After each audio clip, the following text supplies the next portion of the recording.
ಬಂದಿರುವ ಎಲ್ಲ ದೇವರ ಮಕ್ಕಳಿಗೆ ಯೇಸು ಕ್ರಿಸ್ತ ನಾಮದಲ್ಲಿ ವಂದಿಸ್ತೇನೆ. ಇವತ್ತಿನ ಅಂಶ ದೇವರ ಬದಲಾಗದ ಪ್ರೀತಿ ಎಂಬುದಾಗಿ. ಏನಂತ? ದೇವರ ಬದಲಾಗದ ಪ್ರೀತಿ. ಮನುಷ್ಯರ ಪ್ರೀತಿ ಬದಲಾಗುತ್ತೆ ಇಲ್ವಾ? ಮನುಷ್ಯರ ಪ್ರೀತಿ ಬದಲಾಗ್ತಾನೆ ಇರುತ್ತೆ.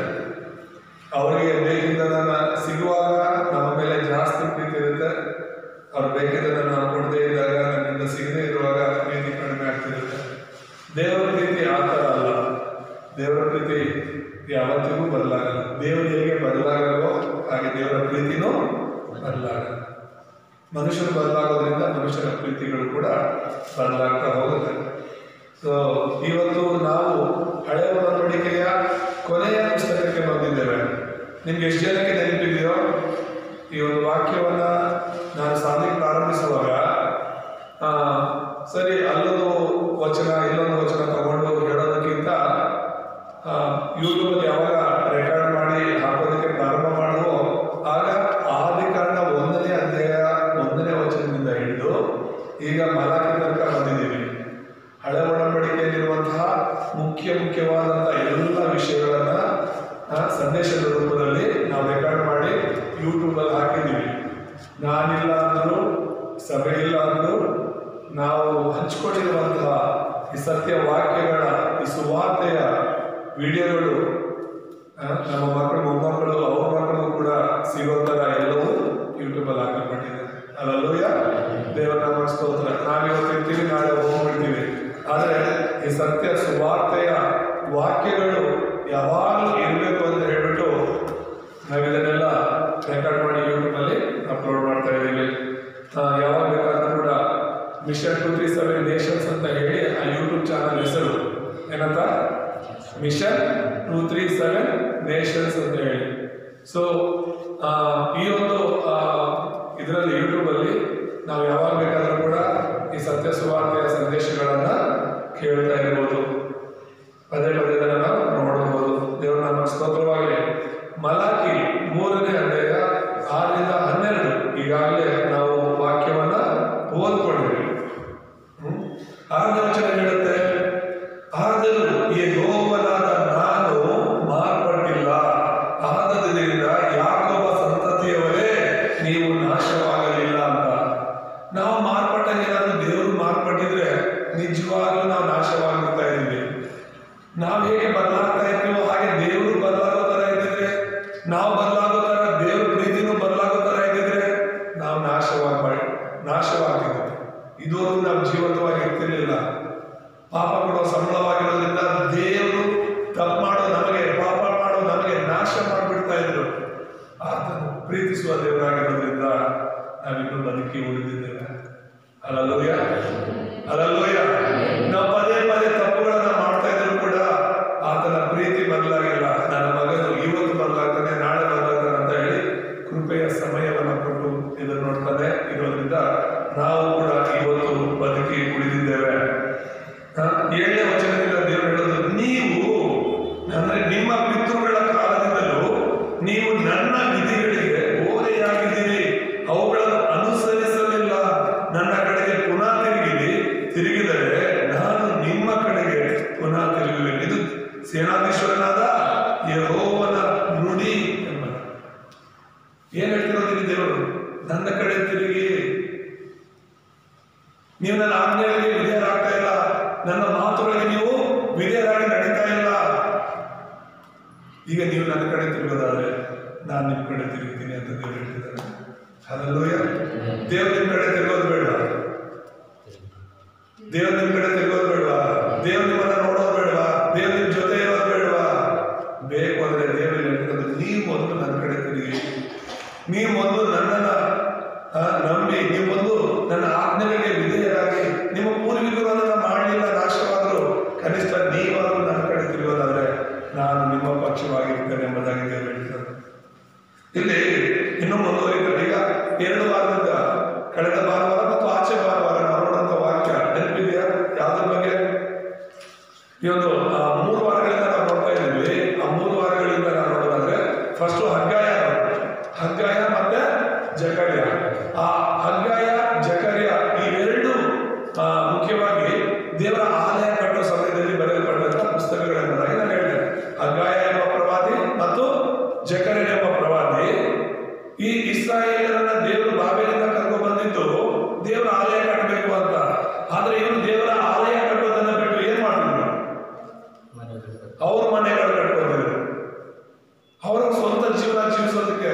ದೇವರ ಉದ್ದೇಶನೇ ಬಿಟ್ಬಿಟ್ಟಿದ್ದಾರೆ, ದೇವರ ಆಸೆನೇ ಬಿಟ್ಬಿಟ್ಟಿದ್ದಾರೆ. ಅವ್ರನ್ನ ದೇವರು ಯಾಕೆ ಅಲ್ಲಿಂದ ಕರ್ಕೊಂಡ್ಬಂದ್ರು ಅನ್ನೋದನ್ನೇ ಮರ್ತು ಬಿಟ್ಟು ಇವ್ರ ಬಗ್ಗೆ, ಇವ್ರ ಕುಟುಂಬದ ಬಗ್ಗೆ ಮಾತ್ರ ಯೋಚನೆ ಮಾಡಿಕೊಂಡು ಒಳ್ಳೊಳ್ಳೆ ಮನೆಗಳನ್ನ ಕಟ್ಕೊಂಡು ಇದ್ರು. ಅದಕ್ಕೋಸ್ಕರನೇ ದೇವರು ಹಗ್ಗಾಯ ಮತ್ತು ಜಕರ್ಯನನ್ನ ಕಳಿಸಿ ಅವನ್ನ ಗದರಿಸಿ, ನಿಮ್ಮ ಜೀವಿತದಲ್ಲಿ ಯಾವಾಗ ಬದಲಾಗೋದು, ನೀವು ಬಂದಿದ್ದ ಕೆಲಸಕ್ಕೇನು, ನೀವು ಮಾಡ್ತಿರೋದೇನು, ಮೊದಲು ದೇವರ ನಾಮ ಮಹಿಮೆ ಆಗೋದಕ್ಕೋಸ್ಕರ, ದೇವರನ್ನ ಆರಾಧನೆ ಮಾಡೋದಕ್ಕೋಸ್ಕರ ಒಂದು ಆಲಯ ಕಟ್ಟಿ ಅಂತ ನಾನು ಹೇಳಿದ್ದು. ನೀವು ಆಲಯ ಕಟ್ಟಿದ್ರೆ ನಾನು ನಿಮ್ಮ ಮನೆಗಳನ್ನ ಕಟ್ತೀನಿ ಅಂತ. ಹಲ್ಲೆಲೂಯಾ. ನೀವು ನನ್ನ ಆಲಯವನ್ನ ಕಟ್ಟಿ ಫಸ್ಟ್ ನಿಮ್ಮನ್ನ ಹಾಲು ಜನ ಹರಿಯುವಂತಹ ದೇಶವನ್ನ ಕೊಡ್ತೇನೆ. ನೀವು ನನ್ನನ್ನು ಆರಾಧನೆ ಮಾಡಿ ಫಸ್ಟ್, ನಿಮಗೆ ಬೇಕಿರೋದನ್ನೆಲ್ಲ ನಾನು ಕೊಡ್ತೇನೆ. ಅದಕ್ಕೆ ದೇವರ ರಾಜ್ಯಕ್ಕಾಗಿ, ನೀತಿಗಾಗಿ ತಗೊಂಡು ಮಾಡಿ ಅವುಗಳು ಕೂಡ ಎಲ್ಲ ಸಿಗುತ್ತೆ ಅಂತ ಹೇಳಿದ್ರೆ ನಾವು ಈ ಲೋಕದ ವಿಷಯದಲ್ಲಿ ಓಡ್ತಾ ಇರ್ತೀವಿ. ತುಂಬಾ ಜನ ಮಾತಾಡೋದೇನು, ಏನ್ ಹೋಗಿ ಚರ್ಚಿಗೆ ಹೋಗ್ಬಿಟ್ರೆ ದೇವ್ರು ಕೊಟ್ಬಿಡ್ತಾರ, ಪ್ರಾರ್ಥನೆ ಮಾಡ್ಬಿಟ್ರೆ ದೇವ್ರು ಕೊಟ್ಬಿಡ್ತಾರ ಮೇಲಿಂದ ಅಂತ. ಕೊಟ್ಟಿರೋದೆಲ್ಲ ದೇವರೇ. ನೀನು ದೇವರ ಸೊತ್ತೆ, ನೀನು ನಿನ್ನ ಸೊತ್ತು ಅಲ್ಲ. ಎಲ್ಲ ದೇವರು ಕೊಟ್ಟಿರ್ಬೇಕಾದ್ರೆ ದೇವರ ಮೇಲೆ ಗುಣಗಾಡುವಷ್ಟು ಯೋಗ್ಯತೆ ನಮಗೆ ಇದೆ. ಹಲ್ಲೆಲೂಯಾ. ಅದಕ್ಕೋಸ್ಕರ ಹೇಳ್ತಿರೋದು, ದೇವ್ರು ಹೇಳೋ ಮಾತಿಗೆ ನೀವು ಅನುಸರಿಸಿ ನಡೆಯೋದಾದ್ರೆ ದೇವ್ರ ಕಾರ್ಯಗಳನ್ನ ಕೂಡ ನೀವು ನೋಡ್ತೀರಾ. ದೇವ್ರ ವಾಕ್ಯಕ್ಕೆ ನೀವು ಇದೇನಾಗಲ್ಲ, ಆದ್ರೆ ದೇವರಿಂದ ಏನೋ ಅಪೇಕ್ಷೆ ಮಾಡಿದ್ರೆ ಹೇಗೆ, ಅದೇನಂದ್ರೆ ಬಿತ್ತದೇನೆ ಕೊಯ್ಯೋದಕ್ಕೆ ಎದುರು ನೋಡುವಂಥದ್ದು. ನಾವು ನೆಲ ಇರುತ್ತೆ ಆದ್ರೆ ಹೋಗಿ ಬಿತ್ತಲ್ಲ, ಬಿತ್ತದೇನೆ ಎಲ್ಲರೂ ಕೊಯ್ತಾರಲ್ಲ ಅಂತ ನೀವು ಹೋಗಿ ಕೊಯ್ಯಿದ್ರೆ ಬೆಳೆ ಏನು ಬರುತ್ತೆ? ನೀವು ಬೀಜನ ಬಿತ್ತಿಲ್ವಲ್ಲ.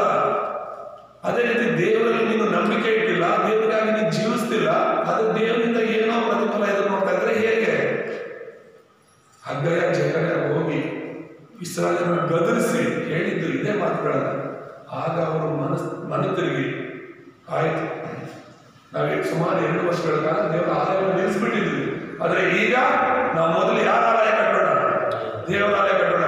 ನಮ್ಮ ಮನೆಗಳ ಕೆಲಸ ನಿಂತರೂ ಪರವಾಗಿಲ್ಲ, ನಮ್ಮ ಜಮೀನಿನ ಕೆಲಸ ನಿಂತರೂ ಪರವಾಗಿಲ್ಲ, ಮೊದಲು ನನ್ನ ದೇವರ ಆಲಯ ಕಟ್ಟೋಣ ಅಂತ ಹೇಳ್ಬಿಟ್ಟು ಇಸ್ರಾಯೇಲರೆಲ್ಲರೂ ಕೂಡಿ ಬರ್ತಾರೆ, ದೇವರ ಆಲಯ ಕಟ್ತಾರೆ. ಹಲ್ಲೆಲೂಯಾ. ತುಂಬಾ ಮುಖ್ಯವಾದಂತ ವಿಷಯ, ದಯಮಾಡಿ ಕೇಳಿಸ್ಕೊಳ್ಳಿ. ಆಲಯ ಕಟ್ತಾರೆ. ಈಗ ಕೊನೆಯ ಪುಸ್ತಕಕ್ಕೆ ಬಂದಿದ್ದೀವಿ ನಾವು. ಯಾವ ಪುಸ್ತಕ? ಮಲಾಕಿ ಪುಸ್ತಕ. ಆ ಮಲಾಕಿಯನ್ನ ದೇವರು ಮತ್ತೆ ಎಬ್ಬಿಸಿ ಇಸ್ರಾಯೇಲ್ ಹತ್ರ ಹೋಗಿ ಮಾತನಾಡುವಂತ, ದೇವರ ಆಲಯ ಎಲ್ಲ ಕಟ್ಟಾಯ್ತು, ತುಂಬಾ ಸುಂದರವಾದ ಆಲಯ ಇದೆ ಈಗ ಇಸ್ರಾಯೇಲ್ ದೇಶದಲ್ಲಿ, ಆದ್ರೆ ಏನಿಲ್ಲ ಅಲ್ಲಿ ದೇವರನ್ನ ಆರಾಧನೆ ಮಾಡೋ ಮನಸ್ಸಿಲ್ಲ. ಈ ಚರ್ಚ್ ಕಟ್ಟಕ್ಕೆ ಮುಂಚೆ ಒಂದು ಗುಡಿಸಲಲ್ಲಿ, ಆ ಒಂದು ಶೆಡ್ಡಲ್ಲಿ ನಾವು ಆರಾಧನೆ ಮಾಡ್ತಾ ಇದ್ವಿ, ನೆನಪಿದೆ? ಒಂದು ಇಲ್ಲೇ ಮೈನ್ ರೋಡಲ್ಲೇ ಒಂದು ಹಂಚಿನ ಮನೆ, ಹಳೇ ಮನೆ, ಧೂಳು ಮನೆ. ನಾನು ಜೋಶ ಹೇಳ್ತಿದ್ದ ಧೂಳು ಮನೆ ಅಂತ, ಯಾಕಂದ್ರೆ ಅಷ್ಟೊಂದು ಧೂಳಿರೋದು. ಆ ಮೈನ್ ರೋಡ್ ಇರೋದ್ರಿಂದ ಗಾಡಿಗಳು ಹೋಗೋದೆಲ್ಲ ಧೂಳೆಲ್ಲ ಸೇರ್ಕೊಬಿಡೋ ಮನೆ. ಒಂದು ದಿನ ನಾವು ಮನೆಯಲ್ಲಿ ಇಲ್ಲ ಅಂದ್ರೆ ನಾನೇ ದಿನ ಎಷ್ಟು ಧೂಳಿರೋದು. ಆ ಧೂಳು ಮನೆಯಲ್ಲಿ ನಾವಿತ್ತು. ಆದ್ರೆ ಆ ಧೂಳು ಮನೆ ಎಷ್ಟೋ ಚೆನ್ನಾಗಿತ್ತು. ಅಲ್ಲೇ ಜನ ಬರ್ತಿದ್ರು, ಅಲ್ಲೇ ದೇವ್ರನ್ನ ಚೆನ್ನಾಗಿ ಆರಾಧನೆ ಮಾಡ. ಆ ಚಿಕ್ಕ ಮನೆಯಲ್ಲಿ ಎಲ್ಲರೂ ಸಹ ಎಷ್ಟು ಚೆನ್ನಾಗಿ ಖುಷಿಯಾಗಿ ಆರಾಧನೆ ಮಾಡ್ತಿದ್ವಿ. ಆದ್ರೆ ಕೆಲವರು ಹೇಳ್ತಾ ಇದ್ರು, ಅಷ್ಟೇ ಮನೆ ಚಿಕ್ಕದಾಗೋಯ್ತು, ಜನ ಜಾಸ್ತಿ ಇದ್ದಾರೆ, ಒಂದು ಚರ್ಚ್ ಕಟ್ಟಿದ್ರೆ ಚೆನ್ನಾಗಿರುತ್ತೆ, ಒಂದು ವಿಶಾಲವಾದ ಒಂದು ಚರ್ಚ್ ಇದ್ರೆ ಎಲ್ಲರೂ ಸೇರಿ ಚೆನ್ನಾಗಿ ಆರಾಧನೆ ಮಾಡ್ಬೋದು. ನಾವು ಪ್ರಾರ್ಥನೆ ಮಾಡ್ತಿದ್ದೇವೆ, ನಮ್ಗೊಂದು ಆಲಯ ಬೇಕು ಅಂತ, ಇಲ್ಲೊಂದು ಜಾಗ ತಗೊಳಕ್ಕೆ. ಪ್ರತಿಯೊಂದು ಹಂತದಲ್ಲೂ ಕೂಡ ನಮ್ಮ ವಿಶ್ವಾಸನೇ ಗೊತ್ತು ಎಷ್ಟು ಮಟ್ಟಿಗೆ ನಮ್ಮ ಜೊತೆ ಇದ್ರು ಮೊದಲಿಂದ ಅಂತ ಹೇಳ್ಬಿಟ್ಟು. ಜಾಗ ತಗೊಳ್ಳೋ ವಿಷಯದಲ್ಲಾಗಲಿ, ಚರ್ಚ್ ಕಟ್ಟೋ ವಿಷಯ, ಇದೇ ಕಂಪ್ಲೇಂಟ್ ಅಲ್ಲ. ಚರ್ಚಿಗಂತ ಯಾರು ಏನು ಕೊಡುಗೆಗಳು ಕೊಟ್ಟಿಲ್ಲ, ಕಾಣಿಕೆಗಳು ಕೊಟ್ಟಿಲ್ಲ. ಇದೀಗ ಯಾರು ಇಲ್ಲ. ಈಗ ಜಾಗ ತಗೊಳ್ಳೋಕೆ ಚರ್ಚ್ಗೋಸ್ಕರ ಜಾಗ ತಗೋತಿರೋ ಭಾಷೆ, ಈಗ ನಮ್ಮ ಕಡೆಯಿಂದ ಒಂದಿಷ್ಟು, ಈಗ ಚರ್ಚ್ ಕಟ್ಟಿರೋ ಭಾಷೆ ನಮ್ಮ ಕಡೆಯಿಂದ ಎಷ್ಟು, ಯಾರು ₹1 ಕೊಟ್ಟಿಲ್ವಲ್ಲ.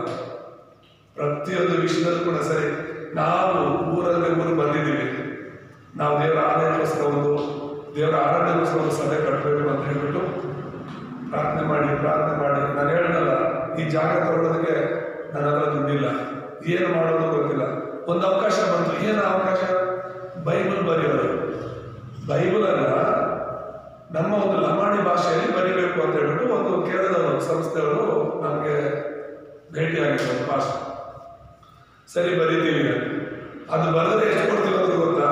ನಾವು ಅಷ್ಟೊಂದು ಆಸೆನೂ ಕೊಟ್ಟಿರಲಿಲ್ಲ, ಆದರೆ ಅವರು 3 ಲಕ್ಷ ಕೊಡ್ತೀವಿ ಅಂದಿದ್ದು.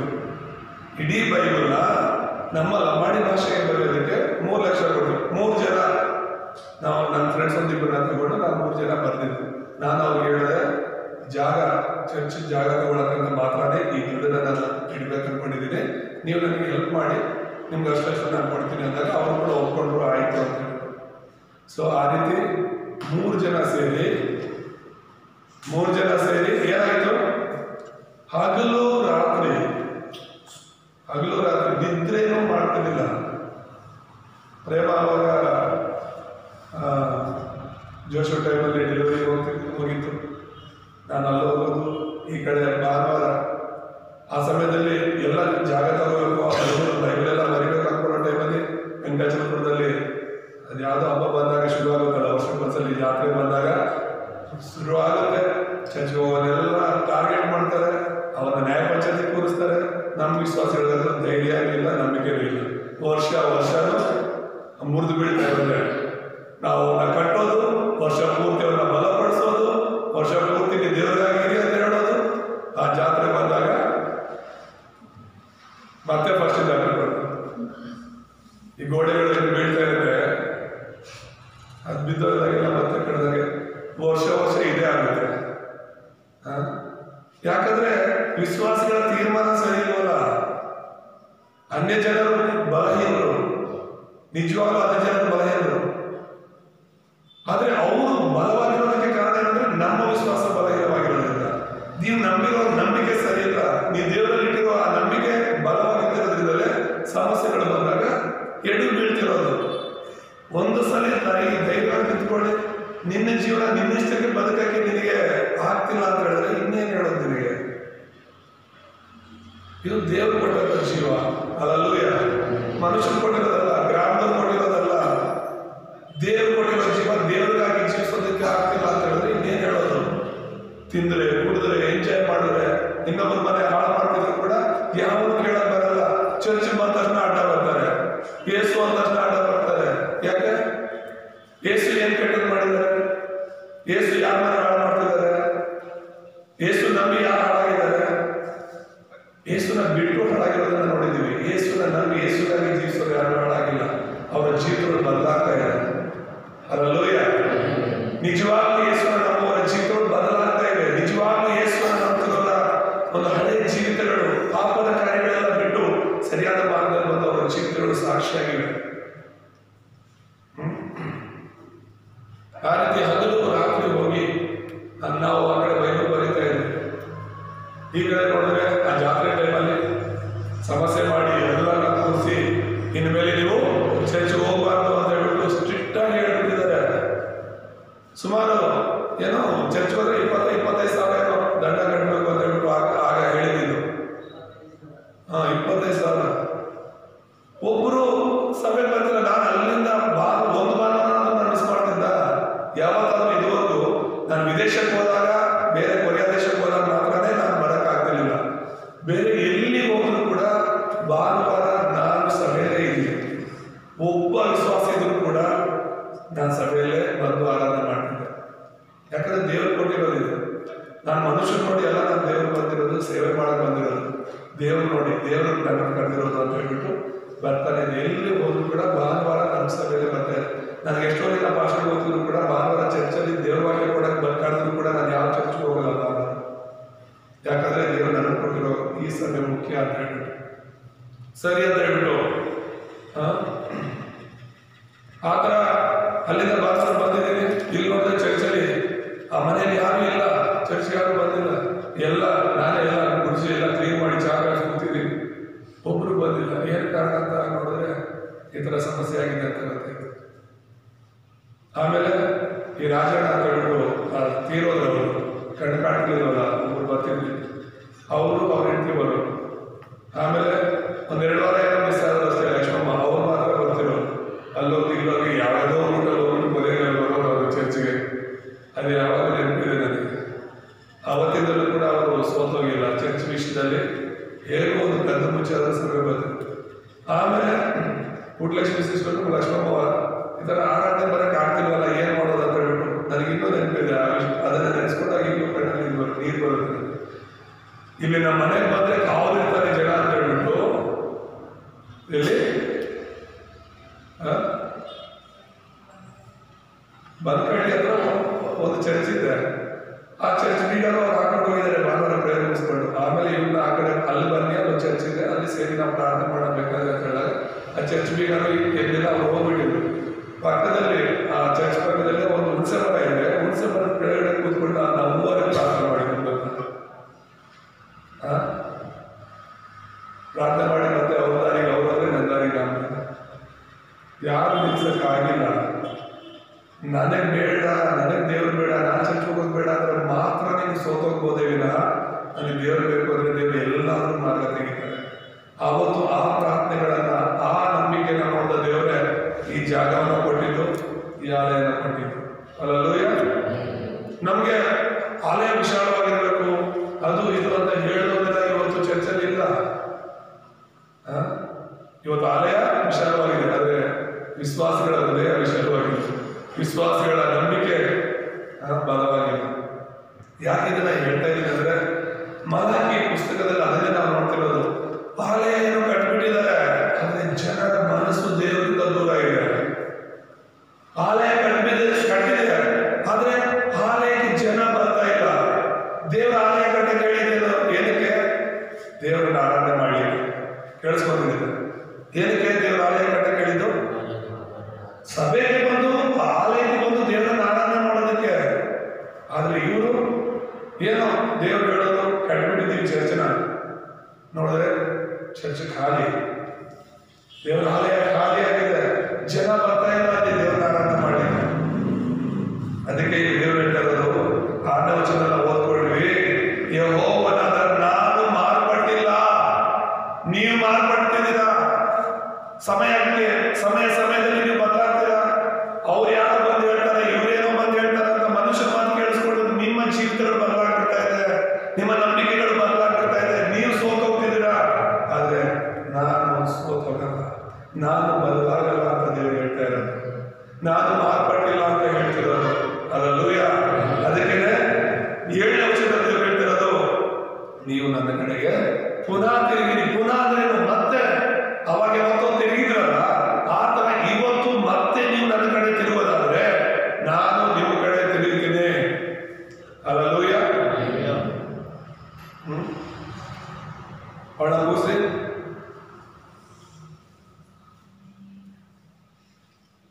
ಏನಂತ ಹೇಳೋದು? ನೀವು ನನ್ನ ಕಡೆ ತಿರುಗಿ ಅಂತ. ನನ್ನ ಕಡೆ ತಿರುಗಿದ್ರೆ ನಾನು ನಿಮ್ಮ ಕಡೆ ತಿರುಗ್ತೀನಿ ಅಂತ ಹೇಳ್ಬಿಟ್ಟು ಇಲ್ಲಿರುವಂತ ನಿಮ್ಮೆಲ್ಲರಿಗೂ ನಾನು ಹೇಳ್ತಾ ಇರೋದು, ದೇವ್ರಿಗೆ ಹೇಳ್ತಿರುವಂತ ಮಾತು. ನೀವು ದೇವ್ರ ಕಡೆ ತಿರುಗಿದಿಲ್ಲ ಪಕ್ಷ, ಬಂದಿದ್ದಿಲ್ಲ ಪಕ್ಷ ಚರ್ಚೆಗೆ ಅಲ್ಲ. ಇವತ್ತು ಬಂದಿದ್ರೆ ನಾಳೆ ಮತ್ತೆ ನಾನು ಹೇಳ್ತಿರುವಂತ ಮನಸ್ಸು ಪೂರ್ತಿಯಾಗಿ ತಿರುಗಿ ಅಂತ. ನಾನು ಹೇಳಿದೆ ಅಂತನೋ ಇನ್ನೊಬ್ರು ಹೇಳಿದ ಅಂತನೋ ಅಲ್ಲ. ನಿಮ್ಮ ದೇವರು ಯೇಸು ಕ್ರಿಸ್ತನು, ನಿಮ್ಮ ಸೃಷ್ಟಿಕರ್ತನು ಯೇಸು ಕ್ರಿಸ್ತನು. ಅಲ್ಲೂಯ್ಯ. ಆ ತರ ಕಡೆಗೆ ನಿಮ್ಮ ಮನಸ್ಸು ಪೂರ್ತಿಯಾಗಿ ತಿರುಗಿ. ದೇಹ ಅಲ್ಲ ದೇವರು ಬೇಕಿರೋದು, ಆತ್ಮ. ಅಲ್ಲೂಯ್ಯ. ನಿಮ್ಮ ಆತ್ಮ, ನಿಮ್ಮ ಮನಸ್ಸು ದೇವರಿಗೆ ಕೊಡಬೇಕಾಗಿರೋದು. ಏನೋ ದೇಹ ಕೊಡೋದಾದ್ರೆ ಏನೋ ಬಂದವ ಭಾನುವಾರ ಓದುವ ಅಂತ ಹೇಳ್ಬಿಟ್ಟು ಅಷ್ಟೇನೆ. ಆದ್ರೆ ದೇವರು ಹೇಳೋದೆ, ನೀವು ಬರೀ ಬಾಯಿ ಮಾತಿನಿಂದ ನನ್ನನ್ನು ಆರಾಧನೆ ಮಾಡ್ತಿದ್ರೆ, ಆದ್ರೆ ನಿಮ್ಮ ಮನಸ್ಸು, ನಿಮ್ಮ ಹೃದಯ ನನ್ನಿಂದ ಎಷ್ಟೋ ದೂರ ಇದೆ ಅಂತ ಹೇಳ್ಬಿಟ್ಟು. ದೇವರು ಬೇಕಿರೋದು ನಮ್ಮ ಹೃದಯ. ಯಾಕಂದ್ರೆ ಇಲ್ಲಿ ಅದನ್ನು ವಾಸ ಮಾಡೋದು. ಅಲ್ಲೂಯ್ಯ. ಹಾಗಾಗಿ ಇದು ತುಂಬಾ ಮುಖ್ಯವಾದದ್ದು. ಅದನ್ನ ಹೇಳ್ತಾ ದೇವರು ಹೇಳೋದೇನು ಗೊತ್ತಾ? ಯಾವ ವಿಷಯದಲ್ಲಿ ತಿರುಗೋಣವೆನ್ನುತ್ತೀರಾ ಅಂತ 8ನೇ ವಚನದಲ್ಲಿ ದೇವರು ಹೇಳ್ತಾರೆ, ನರ ಮನುಷ್ಯನು ದೇವರಿಂದ ಕದ್ದುಕೊಳ್ಳಬಹುದೇ? ನೀವು ನನ್ನಿಂದ ಕದ್ದುಕೊಳ್ಳುತ್ತಿದ್ದೀರಿ. ನಿನ್ನಿಂದ ಏನು ಕದ್ದುಕೊಂಡಿದ್ದೇವೆ ಎಂದು ಕೇಳುತ್ತೀರೋ? ದಶಮಾಂಶ, ನನಗೋಸ್ಕರ ಪ್ರತ್ಯೇಕಿಸಬೇಕಾದ ಪದಾರ್ಥ ಇವುಗಳನ್ನೇ ಅಂತ ಹೇಳಿ. ಅಂದ್ರೆ ಈಗ ದೇವರ ಆಲಯ ಕಟ್ಟಲ್ಪಟ್ಟಿದೆಯಲ್ವಾ? ದೇವರ ಆಲಯ ಕಟ್ಟಲ್ಪಟ್ಟ ಮೇಲೆ ದೇವರ ಕಡೆ ಬರಬೇಕು, ದೇವರನ್ನು ಆರಾಧಿಸಬೇಕು. ಮತ್ತೆ ಹೆಚ್ಚಾಗಿ ದೇವರ ಆಲಯದ ಕಾರ್ಯಗಳಿಗಾಗಿ, ದೇವರ ಆಲಯ ಇನ್ನೂ ಚೆನ್ನಾಗಿ ಮುಂದೆ ನಡೆಯಬೇಕು ಅಂತ ಹೇಳಿದ್ರೆ ನಾವು ದೇವರಿಗೆ ಕಾಣಿಕೆ ದಶಭಾಗಗಳು ಕೊಡಬೇಕು ಅಂತ ಹೇಳ್ಬಿಟ್ಟು ಇಲ್ಲಿ ಒತ್ತಾಯ ಮಾಡ್ತಿಲ್ಲ ನಾನು. ದೇವರು ಹೇಳ್ತಿರುವಂಥದ್ದು, ದೇವರ ಆಲಯ ಆಹಾರ ಶೂನ್ಯವಾಗದೇ ಇರುವ ಹಾಗೆ ನಾವು ದಶಭಾಗ ಕೊಡಬೇಕು. ನಾವು ಬೆಳೆಸೋ ಬೆಳೆಯಿಂದ ದೇವರಿಗೆ ಮೊದಲು ದಶಭಾಗ ಕೊಡಬೇಕು. ನಮ್ಮ ಸಂಪಾದನೆ ಮೊದಲು ದೇವರಿಗೆ ತಂದಿಡಬೇಕು. ಎಲ್ಲಿಯವರೆಗೂ ನಾವು ದೇವರು ಕೊಡೋದನ್ನ ಕೊಡೋದಿಲ್ವೋ ಅಲ್ಲಿಯವರೆಗೂ ಹೋಸಲಿನ ಹೇಳಿದೆ ಚಪನ್ಯದಲ್ಲಿ, ನಮ್ಮ ಚೀಲ ತೂತು ಬಿದ್ದಿರೋದು ಅಂತ ದೇವ್ರ ವಾಕ್ಯ ಹೇಳಿದ್ರೆ, ನಾವು ದುಡ್ಡು ತಂದು ಹಾಕುವಂತ ಆ ಚೀಲ ಏನಾಗಿರುತ್ತೆ, ಕೆಳಗಡೆ ತೂತು ಬಿದ್ದಿರೋದ್ರಿಂದ ನಾವು ಎಷ್ಟೇ ಸಂಪಾದನೆ ಮಾಡಿ ಹಗಲು ರಾತ್ರಿ ಎಷ್ಟೇ ಕಷ್ಟಪಟ್ಟರು ಕೂಡ ₹1 ಕೂಡ ನಿಲ್ಲಲ್ಲ. ಕಾರಣ ನಮ್ಮ ದುಡಿಮೆ ಶಾಪಗ್ರಸ್ತವಾಗಿರುತ್ತೆ. ದೇವರಿಗೆ ನಾವು ಕೊಡೋದು ಕೊಡದೆ ನಾವು ಬರೀ ಎಲ್ಲ ದುಡಿಯೋದನ್ನ ನಮಗೋಸ್ಕರ ಅಂತ ಇದ್ರೆ ಹೇಗೆ? ಸೊ ದೇವ್ರು ನಿಮ್ಮನ್ನ ಮೇಲೆ ಕೆತ್ತಬೇಕು, ದೇವ್ರು ನಿಮ್ಮನ್ನ ಆಶೀರ್ವದಿಸಬೇಕು ಅಂತ ಹೇಳಿದ್ರೆ ಮೊದಲು ನಾವು ದೇವರು ಕೊಡೋದನ್ನ ಕೊಳ್ಳೇಬೇಕು ಅಂತ ಇಲ್ಲಿ ನಾವು ನೋಡ್ತಿರುವಂತದ್ದು. ಇಲ್ಲ ಅಂತ ಹೇಳಿದ್ರೆ ಈಗ ಇದೊಂದು ಶಾಪದ ಅಂತಲ್ಲ ದೇವರು ಎಚ್ಚರಿಸಿರೋದು. 11ನೇ ವಚನ ನೋಡುವಾಗ, ನುಂಗುವ ಹುಳವನ್ನು ನಾನು ನಿಮಗಾಗಿ ತಡೆಯುವೆನು ಅಂತ. ಒಂದು ವೇಳೆ ನೀವು ನನಗೆ ಹೀಗೆ ಪರೀಕ್ಷಿಸಿ ಅಂತ ದೇವರು ಹೇಳ್ತಾರೆ. 10ನೇ ವಚನದಲ್ಲಿ ನಾವು ನೋಡುವಾಗ, ನನ್ನ ಆಲಯವು ಆಹಾರ ಶೂನ್ಯವಾಗದಂತೆ ನೀವು ದಶಮಾಂಶ ಯಾವತ್ತನ್ನು ಭಂಡಾರಕ್ಕೆ ತೆಗೆದುಕೊಂಡು ಬನ್ನಿರಿ. ನಾನು ನಿಮ್ಮಲ್ಲಿ ಸ್ಥಳ ಹಿಡಿಯಲಾರದಷ್ಟು ಸುವರವನ್ನು ಸುರಿಸುವೆನೋ ಇಲ್ಲವೋ ನನ್ನನ್ನು ಹೀಗೆ ಪರೀಕ್ಷಿಸಿರಿ. ಇದು ಸೇನಾಧೀಶ್ವರ ಯೆಹೋವನ ನುಡಿ. ನುಂಗುವ ಹುಳವನ್ನು ನಾನು ನಿಮಗಾಗಿ ತಡೆಯುವೆನು, ಅದು ನಿಮ್ಮ ಭೂಮಿಯ ಫಲವನ್ನು ನಾಶ ಮಾಡದು, ನಿಮ್ಮ ದ್ರಾಕ್ಷಿಯ ಹಣ್ಣು ತೋಟದಲ್ಲಿ ಉದುರಿ ಹೋಗದು ಅಂತ ದೇವರು ಹೇಳ್ತಿರುವಂತ. ಇವತ್ತು ಎಷ್ಟೋ ಜನ ಬೆಳೆ ಹಾಕ್ತಿರ್ತಾರೆ, ಬೆಳೆ ಸರಿಯಾಗಿ ಬರೋದೇ ಇಲ್ಲ, ಅವ್ರು ಆಸೆ ಪಟ್ಟ ರೀತಿಯಲ್ಲಿ ಬರೋದೇ ಇಲ್ಲ. ಸ್ಟಾರ್ಟಿಂಗ್ ಅಲ್ಲಿ ಚೆನ್ನಾಗಿ ಬರ್ತಿದೆ, ಈ ವರ್ಷ ಒಳ್ಳೆ ಬೆಳೆ ಸಿಗುತ್ತೆ ಅನ್ಕೊಳ್ಳುವಾಗ ಮಧ್ಯದಲ್ಲಿ ಏನಾದ್ರೂ ಒಂದು ಕಾಯಿಲೆ ಬರೋದು, ಅದಕ್ಕೆ ಏನಾದ್ರೂ ಒಂದು ರೋಗ ಬರೋದು, ಏನೋ ಒಂದು ಸಮಸ್ಯೆ ಆಗ್ಬಿಟ್ಟು ತೀರಾ ಅದು ಕೈ ಬರೋ ಟೈಮಲ್ಲಿ ಸಮಸ್ಯೆ ಆಗಿರುತ್ತೆ. ಸರಿ, ಏನೋ ಈ ವರ್ಷ ಚೆನ್ನಾಗಿ ಬೆಳೆ ಬಂತು ಅಂತ ಹೇಳಿದ್ರೆ ಅಲ್ಲಿ ರೇಟ್ ಇರೋದಿಲ್ಲ. ಏನಕ್ಕೆ ಹೇಳ್ತಿದೀವಿ? ದೇವರ ವಾಕ್ಯದಲ್ಲಿ ನಾವು ಕೇಳ್ತಿರುವಂತದ್ದು, ನಮ್ಮನ್ನ ದೇವರು ಆಶೀರ್ವದಿಸಬೇಕು ಅಂದ್ರೆ, ನಮ್ಮ ಕೈ ಕೆಲಸವನ್ನ ದೇವರು ಆಶೀರ್ವದಿಸಬೇಕು ಅಂದ್ರೆ ದೇವರು ಮೊದಲನೇ ಸಲ ಹೇಳ್ತಿರೋದು ಇದೇ. ಫಸ್ಟ್ ಟೈಮು ಬೈಬಲಲ್ಲಿ ಮೊದಲನೇ ಸಲ ಹೇಳಿರೋದು ಹೀಗೆ ನನ್ನನ್ನು ಪರೀಕ್ಷಿಸ್ತೀರಿ ಅಂತ. ನನಗೆ ಕೊಟ್ಟು ನೀವು ಪರೀಕ್ಷಿಸ್ತೀರಿ ಅಂತ ಹೇಳ್ಬಿಟ್ಟು. ದೇವ್ರನ್ನ ಕೊಡದೇ ಇರುವಂತವರು ಬಡತನದಲ್ಲೇ ಇರ್ತಾರೆ, ದೇವರು ಕೊಡದೇ ಇರೋರು ಕೇಳೋ ಸ್ಥಿತಿಯಲ್ಲೇ ಇರ್ತಾರೆ. ಇದಂತೂ 100% ನಿಜ.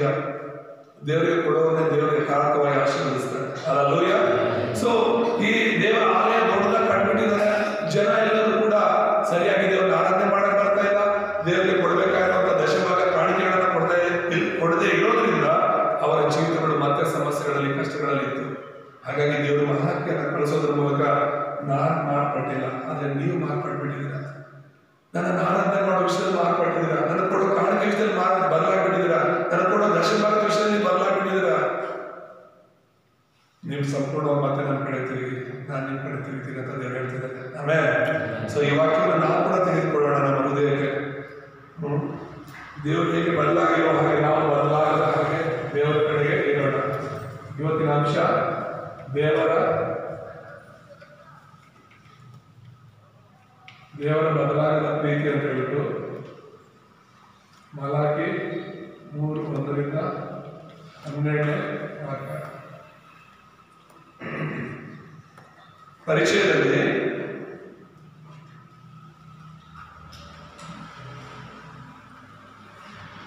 ಮೂರು ವಿಷಯಗಳ ಕಡೆಗೆ ನಾವು ಗಮನ ಕೊಡುವಾಗ ಹೇಗೆ ನಾವು ದೇವರ ಕಡೆ ತಿರುಗಬೇಕು ಅಂದ್ರೆ,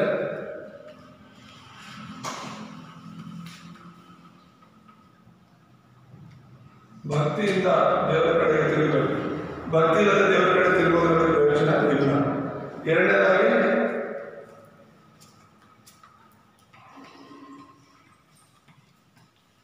ನಂಬಿಕೆಯಿಂದ ದೇವರ ಕಡೆಗೆ ನಾವು ತಿರುಗಬೇಕೆಂಬುದಾಗಿ ನೋಡ್ತೇವೆ. ಮತ್ತೆ ಮೂರನೇದಾಗಿ ವಿಧೇಯತೆಯಿಂದ.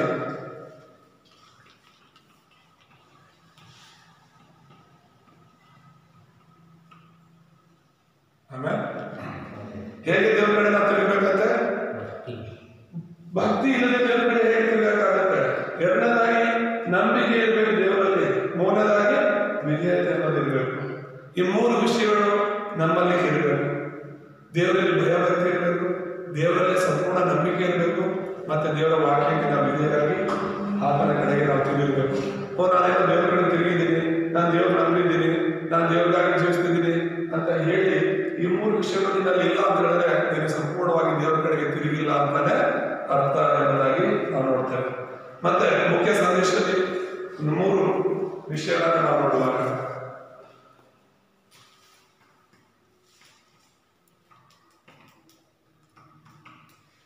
ಮೊದಲನೇದಾಗಿ ಈ ಪುಸ್ತಕ ಬರೆದ ಸಂದರ್ಭ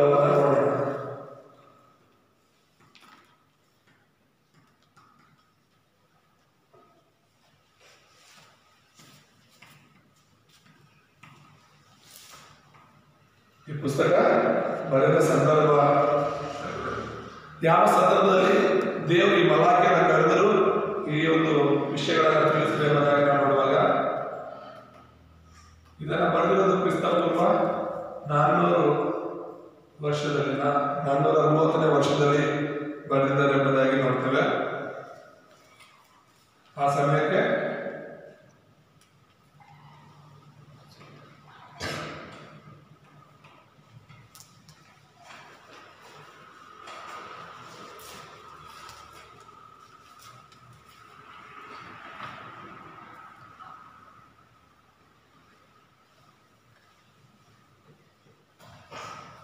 ಬಾಗಿಲಿಂದ ಹಿಂತಿರುಗಿದ್ರು ಎಂಬುದಾಗಿ ನೋಡ್ತೇವೆ. ಮೂರನೇದಾಗಿ ನಾವು ನೋಡುವಾಗ ದೇವಾಲಯ ಕಟ್ಟಿದ್ರು.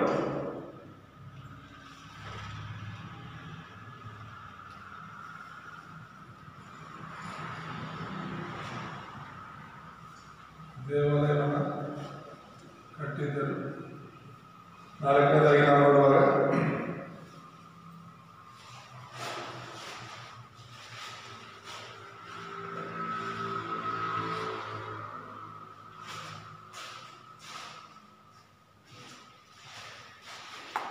ಅವರ ಹೃದಯಗಳು ದೇವರಿಂದ ದೂರ ಇತ್ತು ಎಂಬುದಾಗಿ ನಾವು ನೋಡ್ತೇವೆ. ಯೇಸು ಕ್ರಿಸ್ತರು ಹುಟ್ಟೋದಕ್ಕೆ 430 ವರ್ಷಗಳ ಹಿಂದೆ ಈ ಪುಸ್ತಕವನ್ನ ಬರೆದಿರೋದು, ಈ ಮಲಾಖಿ ಪುಸ್ತಕವನ್ನ. ಮತ್ತೆ ಆ ಸಮಯದಲ್ಲಿ ಇಸ್ರಾಯೇಲರು ಬಾಬೆಲ್ ಅನ್ನುವಂಥ ದೇಶದಿಂದ ಹಿಂತಿರುಗಿ ಬಂದಿದ್ರು. ಬಾಬೆಲಲ್ಲಿ ಅವರು ಸೆರೆಯಾಳುಗಳಾಗಿ ಜೀವಿಸ್ತಾ ಇದ್ರು. ಅದೇ ದೇವರು ಅವರನ್ನ ಮತ್ತೆ ವಾಪಸ್ ಕರ್ಕೊಂಡು ಬರ್ತಾರೆ. ಏನು ಕರ್ಕೊಂಡು ಬರ್ತಾರೆ? ದೇವರ ಆಲಯ ಕಟ್ಟೋದಕ್ಕೆ ಕರ್ಕೊಂಡು ಬರ್ತಾರೆ. ಅವರು ವಾಪಸ್ ಬಂದು ದೇವರ ಆಲಯವನ್ನ ಕಟ್ಬಿಟ್ಟಿರ್ತಾರೆ. ಈ ಮಲಾಖಿ ಸಮಯದಲ್ಲಿ ದೇವರ ಆಲಯ ಪೂರ್ತಿಯಾಗಿರುತ್ತೆ. ಆದ್ರೆ ಸಮಸ್ಯೆ ಏನು ಅಂದ್ರೆ ಅವರ ಹೃದಯಗಳು ಇನ್ನೂ ದೇವರಿಂದ ದೂರನೇ ಇರುತ್ತೆ. ಹಲ್ಲೆಲೂಯ. ಅವರ ಒಂದು ಹೃದಯಗಳು ಎಲ್ಲಿದೆ? ದೇವರಿಂದ ದೂರ ಇದೆ ಎಂಬುದಾಗಿ ನಾವು ನೋಡ್ತೇವೆ. ದೇವರು ನಮ್ಮ ಮುಖಗಳನ್ನೆಲ್ಲ ನೋಡೋದು, ನಮ್ಮ ಹೃದಯಗಳನ್ನ ನೋಡೋದು. ಹಲ್ಲೆಲೂಯ. ಹಾಗಾಗಿ ನಮ್ಮ ಹೃದಯಗಳಲ್ಲಿ ದೇವರು ಇರಬೇಕು, ನಮ್ಮ ಹೃದಯದಲ್ಲಿ ದೇವರಿಗೆ ಅವಕಾಶ ಮಾಡಿಕೊಡ್ಬೇಕು ಅಂತ ಹೇಳ್ಬಿಟ್ಟು. ಸೊ ಇಂಥ ಒಂದು ಸಂದರ್ಭದಲ್ಲೇ, ಇಂಥ ಪರಿಸ್ಥಿತಿಯಲ್ಲಿ ಯಾವಾಗ ಇಸ್ರಾಯೇಲರ ಹೃದಯಗಳು ದೇವರಿಂದ ದೂರವಿತ್ತು, ಆ ಸಮಯದಲ್ಲಿ ದೇವರು ಮಲಾಖಿಯನ್ನು ಕಳಿಸಿ ಈ ಒಂದು ವಾಕ್ಯವನ್ನ ಹೇಳ್ತಿದ್ದಾರೆ. ಮತ್ತೆ ಎರಡನೇದಾಗಿ ನಾವು ನೋಡುವಾಗ ದೇವರ ಬದಲಾಗದ ಪ್ರೀತಿ ಎಂಬುದಾಗಿ.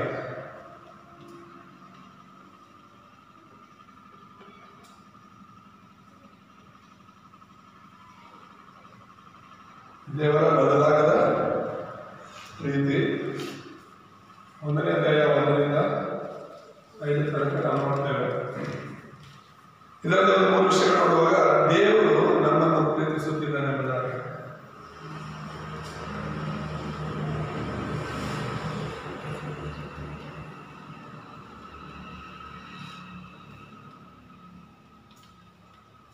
ಒಂದನೇ ಅಧ್ಯಾಯ 2ನೇ ವಚನದಲ್ಲಿ ನಾವು ನೋಡ್ತೇವೆ. ಹಾಗೆ ಎರಡನೇದಾಗಿ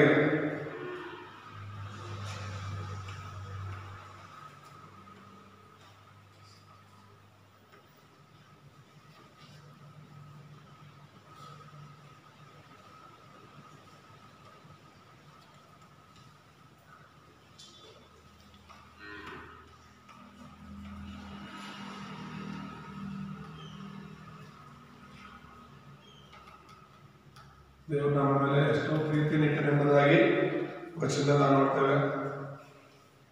ಎಷ್ಟು ಪ್ರೀತಿ!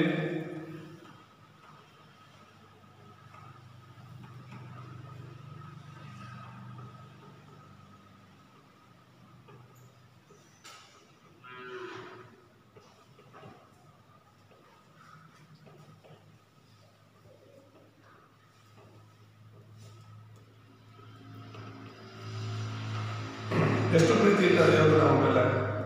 ನಾವು ನೋಡ್ತಿರೋದು ದೇವರ ಬದಲಾಗದ ಒಂದು ಪ್ರೀತಿಯನ್ನ ನೋಡ್ತಿದ್ದೀವಿ. ನಾನು ಆಗಲೇ ಪ್ರಾರಂಭದಲ್ಲಿ ಹೇಳಿದಾಗೆ ಮನುಷ್ಯರ ಪ್ರೀತಿಗಳು ಬದಲಾಗುತ್ತೆ, ಆದರೆ ದೇವರ ಪ್ರೀತಿ ಬದಲಾಗಲ್ಲ ಎಂಬುದಾಗಿ. 1ನೇ ಅಧ್ಯಾಯ 2ನೇ ವಚನ ಓದೋಣ. ಮಲಾಖಿ 1ನೇ ಅಧ್ಯಾಯ 2ನೇ ವಚನ. ಯೆಹೋವನು ಇಂತೆನ್ನುತ್ತಾನೆ, ನಾನು ನಿಮ್ಮನ್ನು ಪ್ರೀತಿಸಿದ್ದೇನೆ ಎಂಬುದಾಗಿ. ಹಲ್ಲೆಲೂಯಾ. ಏನಂತ ಹೇಳ್ತಿರೋದು? ನಾನು ನಿಮ್ಮನ್ನು ಪ್ರೀತಿಸಿದ್ದೇನೆ ಎಂಬುದಾಗಿ. ದೇವರ ಬದಲಾಗದಿರುವಂತ ಪ್ರೀತಿ. ಯಾವಾಗ ಪ್ರೀತಿ ಮಾಡ್ತಿರೋದು? ಈ ಇಸ್ರಾಯೇಲ್ ದೇವರಿಂದ ದೂರ ಇರುವಾಗ, ಇಸ್ರಾಯೇಲ್ ಹೃದಯ ದೇವರಿಂದ ದೂರ ಇರುವಾಗಲೂ ಕೂಡ ದೇವರು ಪ್ರೀತಿ ಮಾಡ್ತಾನೆ ಇದ್ದಾರೆ. ಮನುಷ್ಯರ ಪ್ರೀತಿ ಹೇಗೆ ಗೊತ್ತಾ? ನಾವು ಒಳ್ಳೆಯವರಾಗಿದ್ದಾಗ ಮಾತ್ರ ಪ್ರೀತಿ ಮಾಡೋದು, ನಾವು ಕೆಟ್ಟವರಾದಾಗ ನಮ್ಮನ್ನು ಯಾರು ಪ್ರೀತಿ ಮಾಡಲ್ಲ. ಆದ್ರೆ ದೇವ್ರ ಪ್ರೀತಿ ಅಂತದ್ದು ಗೊತ್ತಾ? ನಾವು ಕೆಟ್ಟವರಾಗಿದ್ದಾಗಲೂ ಪ್ರೀತಿ ಮಾಡ್ತೀವಿ. ಹಲ್ಲೆಲೂಯ. ಎರಡನೇದಾಗಿ ನಾವು ನೋಡ್ಕೊಳ್ಳೋದು, ದೇವರು ಎಷ್ಟು ಪ್ರೀತಿ ಮಾಡಿದ್ರು, ಎಷ್ಟು ಪ್ರೀತಿ ಮಾಡಿದ್ರು. ಕೆಲವರು ಹೇಳ್ತಾರೆ ದೇವರು ಎಷ್ಟು ಪ್ರೀತಿ ಮಾಡಿದ್ರು. ಎಷ್ಟು ಸ್ವಾಮಿ ಹತ್ರ ಹೋಗ್ಬಿಟ್ಟು, ದೇವರೇ ನೀನು ನನ್ನನ್ನು ಎಷ್ಟು ಪ್ರೀತಿ ಮಾಡ್ತಿದ್ದೀಯ ಅಂದ್ರೆ, ಆತನು ಸಿಲುಬೆಯಲ್ಲಿ ಎರಡೂ ಕೈ ಚಾಚಿ ಇಷ್ಟು ಪ್ರೀತಿ ಮಾಡ್ತಿದ್ದೀನಿ ಅಂದ್ರೆ, ಹಲ್ಲೆಲೂಯ. ಇಷ್ಟು ಪ್ರೀತಿ ಅಂದ್ರೆ ತನ್ನ ಪ್ರಾಣವನ್ನೇ ಕೊಡುವಷ್ಟು ಪ್ರೀತಿ. ಒಬ್ಬರನ್ನ ಪ್ರೀತಿ ಮಾಡ್ತೀವಿ ಅಂದ್ರೆ, ಜಾಸ್ತಿ ಪ್ರೀತಿ ಮಾಡ್ತೀವಿ ಅಂದ್ರೆ ಎಷ್ಟು ಮಾಡ್ಬೋದು? ಬಟ್ಟೆ ಕೊಡಿಸುವಷ್ಟ, ಊಟ ಕೊಡುವಷ್ಟ ಅಲ್ಲ. ಜಾಸ್ತಿ ಪ್ರೀತಿ ಅಂದ್ರೆ ನಮ್ಮ ಪ್ರಾಣ ಕೊಡುವಷ್ಟೇ ಪ್ರೀತಿ ಮಾಡೋಕ್ಕಾಗುತ್ತೆ. ಇನ್ನು ಅದಕ್ಕಿಂತ ಇನ್ನೇನು ಕೊಡೋಕ್ಕಾಗುತ್ತೆ? ಅರ್ಥ ಆಗ್ತಿದೆ? ಸೊ ಆ ಪ್ರೀತಿನ ಯೇಸು ಮಾಡಿದ್ರು ನಮಗೋಸ್ಕರ. ಆತನು ನಮ್ಮ ಮೇಲೆ ಎಷ್ಟೋ ಪ್ರೀತಿಯನ್ನು ಈ ಲೋಕಕ್ಕೆ ಬಂದಿದ್ದು. ಎಷ್ಟು ಪ್ರೀತಿ ಮಾಡಿದ್ರು? ನಮ್ಮ ಪಾಪಗಳೆಲ್ಲ ಕ್ಷಮಿಸುವಷ್ಟು ಪ್ರೀತಿ ಮಾಡಿದ್ರು. ಇವತ್ತು ಯೋಹಾನ 3:16 ನೋಡುವಾಗ ದೇವರು ಈ ಲೋಕದ ಮೇಲೆ ಎಷ್ಟೋ ಪ್ರೀತಿಯನ್ನು ಇಟ್ಟು ತನ್ನ ಒಬ್ಬನೇ ಮಗನನ್ನು ಕೊಟ್ಟನು ಅಂತ ನೋಡ್ತಾರೆ. ರೋಮಪುರ 5:8 ಓದೋಣ.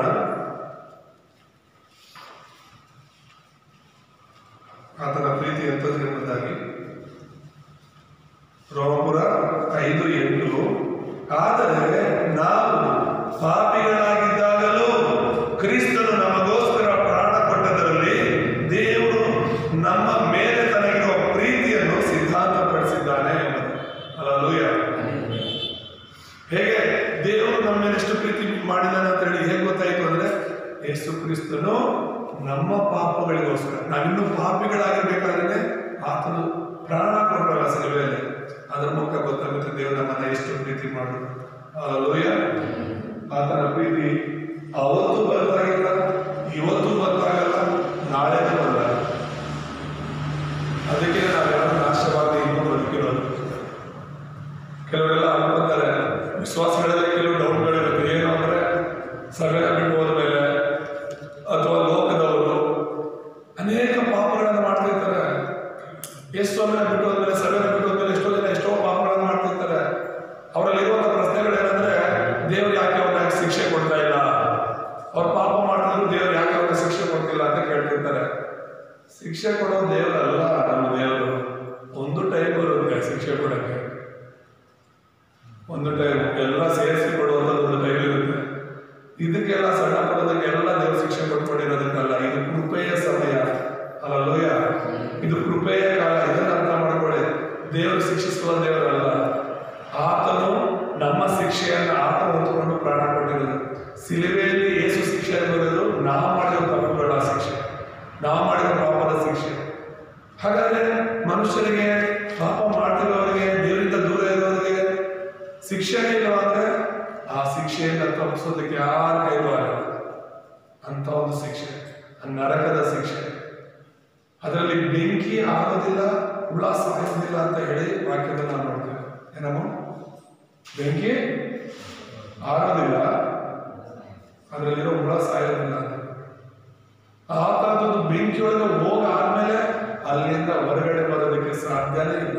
ಅಂತ ಒಂದು ಕಠಿಣವಾದ ಒಂದು ಶಿಕ್ಷೆ. ಇವಾಗ ದೇವರು ಸಮಯ ಕೊಟ್ಟಿದ್ದಾರೆ ಅಂತ ಹೇಳ್ಬಿಟ್ಟು ತಿನ್ನೋಣ, ಕುಡಿಯೋಣ, ಮಜಾ ಮಾಡೋಣ ಅಂತ ಹೇಳ್ಬಿಟ್ಟು ನಿನ್ನಿಷ್ಟಕ್ಕೆ ನೀನು ಹೋಗೋದಾದ್ರೆ ಹೋಗು. ಎಷ್ಟು ದೂರ ಹೋಗ್ತೀರೋ, ಎಲ್ಲಿ ತನಕ ಹೋಗ್ಬೋದು? ನೀ ಸಾಯಿ ತನಕ ಹೋಗು. ದೇವರಿಂದ ಇಲ್ಲಿ ದೂರ ಹೋಗ್ಬೋದು, ಆದ್ರೆ ನೀನು ಎಷ್ಟೇ ದೂರ ಹೋಗಿ ಸತ್ತ ಮೇಲೆ ಮತ್ತೆ ಆತನ ಬಳಿಗೆ ಬರಬೇಕು. ಅದು ಮರಿಬೇಡ ಅಲ್ವಾ? ಎಲ್ಲಿ ಬರ್ಬೇಕು? ಮತ್ತೆ ದೇವರ ಮುಂದೆ ಬಂದು ನಿಂತ್ಕೋಬೇಕು. ನೀನು ಬೇರೆ ಯಾರು ಇರಲ್ಲ. ನಿನ್ನ ಆತ್ಮಕ್ಕೆ, ನೀನು ಈ ಲೋಕದಲ್ಲಿ ಬದುಕಿರೋ ಬದುಕಿಗೆ, ಜೀವಿತಕ್ಕೆ ನೀನೇ ಲೆಕ್ಕ ಕೊಡ್ಬೇಕಾಗಿರೋದು. ನಿನ್ನ ಪರವಾಗಿ ಯಾರು ಲೆಕ್ಕ ಕೊಡಲ್ಲ. ಈ ಭೂಲೋಕದಲ್ಲಿ ಬದುಕಿದ ದಿನಗಳೆಲ್ಲ ನೀನ್ ಹೇಗ್ ಬದುಕಿದ್ಯಾ, ನೀನ್ ದೇವರಾಗಿ ಹೇಗಿದ್ಯಾ, ಏನ್ ಮಾಡಿದ್ಯಾ ಅನ್ನೋದಕ್ಕೆಲ್ಲ ನೀನ್ ಲೆಕ್ಕ ಕೊಡ್ಬೇಕಾಗಿರೋ ದೇವ್ರ ಮುಂದೆ. ಸೊ ಅಲ್ಲಿ ತನಕ ದೇವರಿಗೆ ಒಂದು ಅವಕಾಶ ಕೊಟ್ಟಿದ್ದಾರೆ ಬದಲಾಗಬೇಕು ಅಂತ. ಹಲ್ಲೆಲೂಯ. ನನ್ನ ಕಡೆಗೆ ಪುನಃ ತಿರುಗಿರಿ, ನಾನು ನಿಮ್ಮ ಕಡೆ ತಿರುಗ್ತೀನಿ ಅಂತ ದೇವರು ಅವತ್ತು ಹೇಳಿದ್ರು, ಇವತ್ತು ಹೇಳ್ತಿದ್ದಾರೆ. ದೇವ್ರ ನಾಮ ಸ್ತೋತ್ರ. ಇಲ್ಲಿರುವಂಥವ್ರು ಕೂಡ ನಾನು ಹೇಳ್ತೀನಿ, ಯೂಟ್ಯೂಬಲ್ಲಿ ಕೇಳೋರ್ಗು ನಾನು ಹೇಳ್ತಾ ಇದ್ದೀನಿ, ನಮ್ಮ ಹೃದಯವನ್ನು ದೇವ್ರ ಕಡೆ ತಿರುಗಿಸೋಣ, ನಮ್ಮ ಮನಸ್ಸನ್ನು ದೇವ್ರ ಕಡೆ ತಿರುಗಿಸೋಣ. ಅಲ್ಲೂಯ್ಯ, ದೇವ್ರ ನಾಮ ಸ್ತೋತ್ರ. ಆ ಥರ ಪ್ರೀತಿ ಬದಲಾಗಿರೋದ್ರಿಂದ ನಮ್ಮ ನಂಬಿಕೆ, ನಮ್ಮ ಪ್ರೀತಿ ದೇವ್ರ ಮೇಲೆ ಕೂಡ ಬದಲಾಗದೆ ಇರಲಿ. ಮೂರನೇದಾಗಿ ನಾವು ನೋಡುವಾಗ ದೇವರ ಆರಾಧನೆಗೆ ಕರೆ ಅನ್ನೋದು.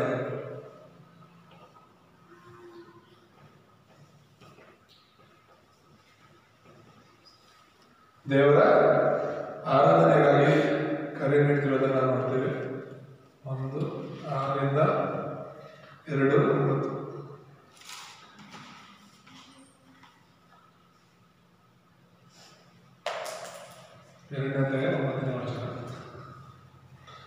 ಇದೆಲ್ಲ ನೋಡ್ತಕ್ಕಂಥ 3 ವಿಷಯಗಳು. ಸರಿಯಾದ ಆರಾಧನೆಗಾಗಿ ದೇವರ ಒಂದು ಎಚ್ಚರಿಕೆ.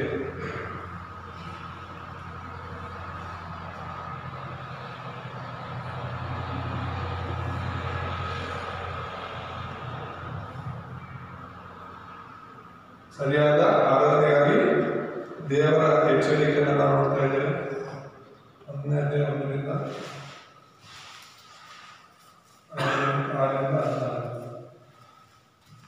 ಎರಡನೇದಾಗಿ ನಾವು ನೋಡುವಾಗ ಉತ್ತಮವಾದದನ್ನು ದೇವರಿಗೆ ಕೊಟ್ಟಿಲ್ಲ ಅಂತ ಹೇಳ್ತಿದ್ದಾರೆ.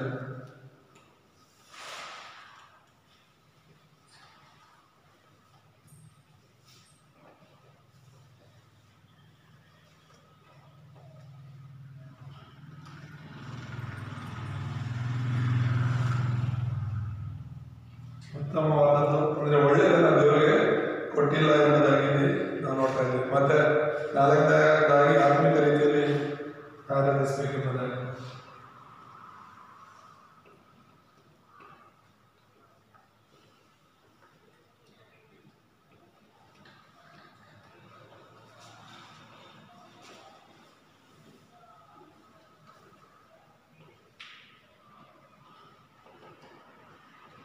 ದೇವರ ಹೇಗೆ ಆರಾಧಿಸಬೇಕಂತ ಆತ್ಮಿಕ ರೀತಿಯಲ್ಲಿ ಸತ್ಯಕ್ಕೆ. ಸೊ ಈ 3 ವಿಷಯಗಳು ದೇವರ ಆರಾಧನೆಗೆ ಕರೆ ಕೊಟ್ಟಿರುವಂಥದ್ದು. ಯಾರನ್ನ ಆರಾಧಿಸ್ಬೇಕು ನಾವು? ಸತ್ತ ದೇವರನ್ನೆಲ್ಲ. ಯಾರನ್ನ? ಸತ್ತ ದೇವರನ್ನ ಆರಾಧನೆ ಮಾಡಬೇಕಾಗಿರೋದು. ಸತ್ತಿ ಬದುಕುವಂಥ ದೇವರನ್ನ. ಅಲ್ಲೂಯ್ಯ. ಸತ್ತವ್ರ ಮುಂದೆ ಕೂತ್ಕೊಂಡು ಎಷ್ಟು ಭಜನೆ ಮಾಡೋದು ಏನು ಕೇಳಿಸುತ್ತಾ? ಇಲ್ಲ. ಸತ್ತವ್ರ ಮುಂದೆ ಕೂತ್ಕೊಂಡು ನೀನು ಎಷ್ಟೇ ಹೋಗಳು, ಜನ ಎಲ್ಲರೂ ಅಂತವ್ರೆ ಇರ್ತಾರೆ. ಬದುಕಿರುವಾಗೆಲ್ಲ ಕೆಟ್ಟದ್ದೇ ಮಾತಾಡ್ತಾರೆ ಒಬ್ಬರ ಬಗ್ಗೆ, ಸತ್ತ ಮೇಲೆ ಬರೀ ಒಳ್ಳೇದೇ ಮಾತಾಡ್ತಾರೆ. ಅದಲ್ಲ, ಬದುಕಿರುವಷ್ಟು ದಿನ ಬರೀ ಕೆಟ್ಟದ್ದೇ. ಅವ್ರು ಹಂಗೆ ಮಾಡಿದ್ರು, ಇವ್ರು ಹಿಂಗೆ ಮಾಡಿದ್ರು ಅಂತ ಹೇಳಿ. ಸತ್ತೋದ ಮೇಲೆ ಬರೀ ಒಳ್ಳೆ ಮಾತುಗಳೇ. ಒಂದು ವೇಳೆ ಅವ್ರು ಬದುಕಿದ್ದಾಗ ಒಳ್ಳೆ ಮಾತು ಹೇಳಿದ್ರೆ, ಒಳ್ಳೇದು ಹೇಳಿದ್ರೆ ಇನ್ನೂ ಸ್ವಲ್ಪ ದಿನ ಬದುಕೋರಿ ನಾವು, ಅಲ್ವಾ? ಅರ್ಥ ಆಗ್ತಿದೆ? ಅದಮ್ಮ ಇದ್ದೀರಾ? ಇಲ್ಲೇ ಇದೆ, ಎಲ್ಲಾದ್ರೂ ಹಾರಾಡ್ತಿದ್ದೀವಿ ಹೊರಗಡೆ.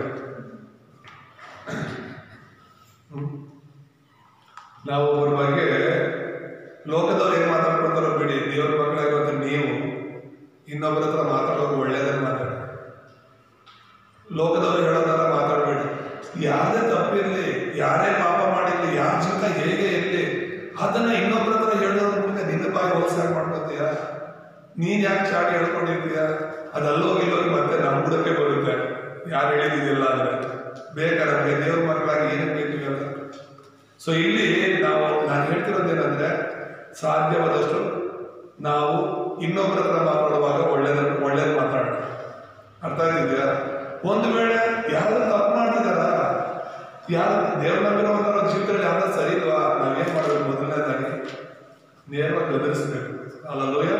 ದೇವ್ರು ಹೇಳೋ ಮಾತೆ, ಒಬ್ಬರು ತಪ್ಪು ಮಾಡ್ತಿದ್ದಾರೆ ದೇವ್ರ ನಂಬಿ ಅಂತ ಹೇಳಿದ್ರೆ ನೇರವಾಗಿ ಅವ್ರಿಗೆ ಗದರಿಸ್ಬೇಕು, ಎಚ್ಚರಿಸ್ಬೇಕು. ನೀನ್ ದೇವ್ರ ಮಗಳು, ನೀನ್ ಈ ತರ ಇರಬಾರ್ದು ಅಂತ. ಒಂದ್ ವೇಳೆ ಅವ್ರು ಕೇಳಲ್ಲ, ಮತ್ತೆ ಅದೇ ತರ ಇರ್ತಾರ, ಆಗ ಚರ್ಚಲ್ಲಿ ಯಾರಾದ್ರೂ ಒಳ್ಳೆ ಆತ್ಮಿಕರು, ದೇವರಲ್ಲಿ ತಿಳುವಳಿಕೆ ಇರೋರು ಅಂತ ಒಂದು ಇಬ್ಬರನ್ನ ಕರ್ಕೊಂಡೋಗ ಬುದ್ಧಿವಾದ ಹೇಳ್ಬೇಕಂತ. ಆಗ್ಲೂ ಅವ್ರು ಬದಲಾಗಲ್ವಾ? ಆಗ ಸಭೆಯಲ್ಲಿ ಸೇವಕರ ಮುಂದೆ ತರಬೇಕು ವಿಷಯ. ಇಂಥವ್ರು ಈ ತರ ಮಾತಾಡ್ತಿದ್ದಾರೆ, ಹಿಂಗಿದ್ದಾರೆ, ಇವ್ರ ಜೀವನ ಹಿಂಗಿದೆ, ದೇವ್ರ ಮಕ್ಕಳ ಜೀವನ ಹಿಂಗಿದ್ರೆ ನಾಳೆ ಬೆಳಗ್ಗೆ ಹೊರಗಡೆ ಹೇಗಿರುತ್ತೆ?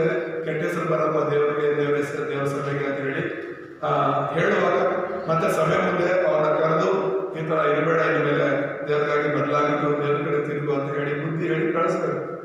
ಆಗ್ಲೂ ಬದಲಾಗಿಲ್ವಾ ಅಂತವ್ರನ್ನ ಚರ್ಚಿಂದಾನೆ ಹೊರಗಡೆ ಕಳಿಸ್ಬೇಕು ಅಂತ ವಾಕ್ಯದಲ್ಲಿ. ಏನಕ್ಕೆ ಕಳಿಸ್ಬೇಕು? ಈ ಒಂದಲ್ಲ, ಎರಡಲ್ಲ, ಮೂರಲ್ಲ ಅವಕಾಶಗಳನ್ನ ಕೊಡ್ತಾ ಹೋಗ್ತಿರ್ತೀವಲ್ಲ, ಇನ್ನೂ ಅವ್ರು ಬದಲಾಗಿಲ್ಲ ಅಂತ ಹೇಳಿದ್ರೆ ಸಮಸ್ಯೆಗಳಾಗುತ್ತೆ. ಸೊ ಅದಕ್ಕೋಸ್ಕರ ದೇವರು ಹಂತವಾಗಿ ಈ ಒಂದು ವಿಷಯಗಳನ್ನು ಹೇಳಿರೋದು. ಏನಕ್ಕೆ ಹೇಳ್ತಿರೋದು ಇದು? ದೇವರು ಹೇಗೆ ಬದಲಾಗದೆ ಇದ್ದಾರೋ ಹಾಗೆ ನಾವು ಬದಲಾಗದೆ ಇರಬೇಕು. ದೇವರ ವಿಷಯದಲ್ಲಿ ಸರಿಯಾದ ಆರಾಧನೆಯನ್ನು ಮಾಡೋರಾಗಿರ್ಬೇಕು. ದೇವ್ರು ನಂಬಿದ ಮೇಲೆ 100% ದೇವರನ್ನು ನಂಬೋಣ. ಅಲ್ಲೂಯ. ಅರ್ಧಬರ್ಧ ಮನಸ್ಸಿನಿಂದ ಅಲ್ಲ, 2 ಮನಸ್ಸುಳ್ಳವರಾಗಿ ನಾವು ದೇವ್ರ ನಂಬೋದು ಬೇಡ. ಈ 2 ಮನಸ್ಸುಳ್ಳವರೇ ಚರ್ಚೆ ಬಂದಾಗ ಏಸು ಅಂತಾರೆ, ಹೊರಗಡೆ ಹೋದಾಗ ಇನ್ನೊಂದು ಅಂತಾರೆ. ದೇಶ ಕೇಳಿಸ್ಕೊತಿದ್ವಿ, ಏನಂತಾರೆ? ಚರ್ಚಲ್ಲಿ ಏಸು ಏಸು ಅಂತಾರೆ, ಹೊರಗಡೆ ಹೋದಾಗ ಬೇರೆ ದೇವರುಗಳ ಹೆಸರು ತಗೊಂಡಿರ್ತಾರೆ. ಅಲ್ಲ, ಪೌಲನು ಹೇಳ್ತಾನೆ, ನನಗೆ ಲಾಭವಾದದೆಲ್ಲ ನಷ್ಟ ಅಂತ ಎಣಿಸಿದ್ದೀನಿ, ಕ್ರಿಸ್ತನೇ ನನಗೆ ಲಾಭ. ಅಲ್ಲೂಯ. ಕ್ರಿಸ್ತನಿಗೋಸ್ಕರ ನಾನು ಬದುಕ್ತೀನಿ, ಕ್ರಿಸ್ತನಿಗೋಸ್ಕರ ನಾನು ಸಾಯ್ತೀನಿ ಅಂತ ಹೇಳ್ಬೇಕು. ನಿಮಗೆ ನಾವ್ಯಾರು ಕಾಲಿರಕ್ಕಾಗಲ್ಲ, ನಿಮ್ಮ ಜೊತೆ ದೇವರಿದ್ದಾರೆ. ನೀವು ಯಾವತ್ತೂ ಮರಿಬೇಡಿ. ಯಾರಿದ್ದಾರೆ ನಿಮ್ಮ ಜೊತೆ? ಇದಾರ ಇಲ್ಲ? ದೇವರಿದ್ದಾರೆ, ದೇವ ಇದ್ದಾರೆ, ದೇವರಿದ್ದಾರೆ. ಒಬ್ಬ ವ್ಯಕ್ತಿಗೆ ನಮ್ಮ ಅಪ್ಪನ ಜೊತೆ ಇದ್ರೆ ನನಗೆ ಕಾಪಾಡೋಕೆ ಭಯ ಪಡ್ತೀವಿ ನಾವು. ಹಾಗೆ ಏಸಪ್ಪನ ಜೊತೆಲಿದ್ದಾರೆ ಅಂದರೆ ನಾವು ಕೂಡ ಭಯ ಪಡ್ತೀವಿ. ಆ ನಂಬಿಕೆ ನಮಗಿದ್ರೆ.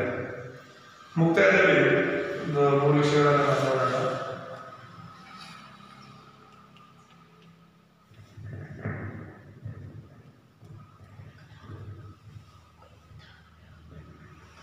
ದೇವರಲ್ಲಿ ನಾವು ನಂಬಿಕೆ ಇರಬೇಕು.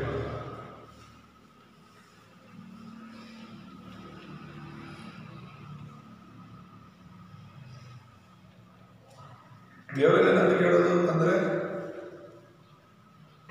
ಆತ ನಿಮಗೂ ಬದಲಾಗಲ್ಲ ಅಂತ ನಾವು ವಾಕ್ಯದಲ್ಲಿ ನೋಡ್ತೀವಿ.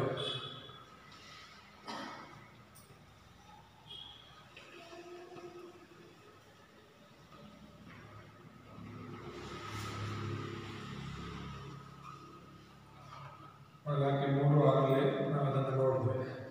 ಹಾಗೆ ಎರಡನೇದಾಗಿ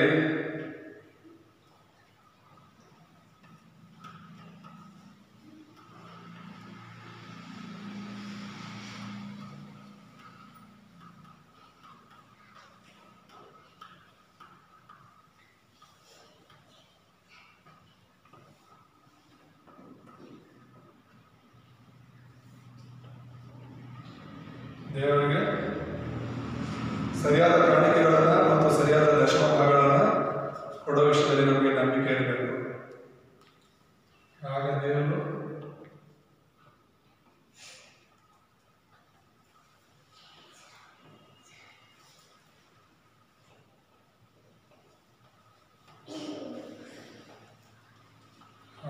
ನಮ್ಮನ್ನು ಆಶೀರ್ವದಿಸ್ತಾರೆ ಎಂಬುದಾಗಿ ವಾಕ್ಯದಲ್ಲಿ ನಾವು ನೋಡ್ತೇವೆ.